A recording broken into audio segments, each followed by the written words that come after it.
చుట్టుపక్కల ప్రాంతాల్లో మాకు పనస చెట్లు ఎక్కువగా ఉన్నాయి. ఇవి మాది కూరకి, పండుకి సదాపనస అవి ఉన్నాయి. ఇవి మాకు కూరకేమో లేతగా ఉన్నప్పుడేమో కూరకి ఉపయోగిస్తాము. పండువేమో ముదిరితే పండుగ ఉపయోగిస్తాము. అవి ప్రాంతాల్లో ఇప్పుడు పనస పళ్ళు కూడా చాలా తక్కువగా ఉన్నాయి ఈ సంవత్సరం. అది పసుపులంక కోనసీమ జిల్లా. మా చుట్టుపక్కల పనసపళ్ళు బాగా ఉన్నాయి, పనస చెట్లు బాగా ఉంటాయి. అందులో 4 రకాలు, ఒకటి సదా పనస, ఒకటి బంగారు పనస, ఒకటేమో పనసపళ్ళు, ఒక కూర పనస. పనస పండ్లేమో బంగారు పనస అని పనస పండ్లు తినడానికి, కూర పనస పనసపట్టు కూరకి. మా చుట్టుపక్కల ప్రతి సంవత్సరం బాగా కాస్తాయి. ఈ సంవత్సరం కొంచెం తక్కువ కాచాయి. పనసతోనే తినడానికి బంగారు పనస తీయగా ఉంటుంది. మేము మందులు అది వేయకుండా కాస్తాయి మావి.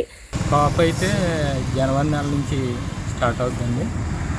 పూత అది వచ్చి ఇది సంవత్సరాలకి దిగుబడి స్టార్ట్ అవుతుంది. 3 మాసాలు 4 మాసాలు కూడా ఉంటుంది. ఈ సంవత్సరం బాగా తక్కువ పండుతుంది. దీనికి ఎటువంటి మందులు అలాంటివి ఏమన్నా స్వచ్ఛందంగా తయారవుతుంది. రేట్లు ఈ సంవత్సరం బాగా ఉంటాయండి. కాపు తక్కువ కదా దాని గురించి.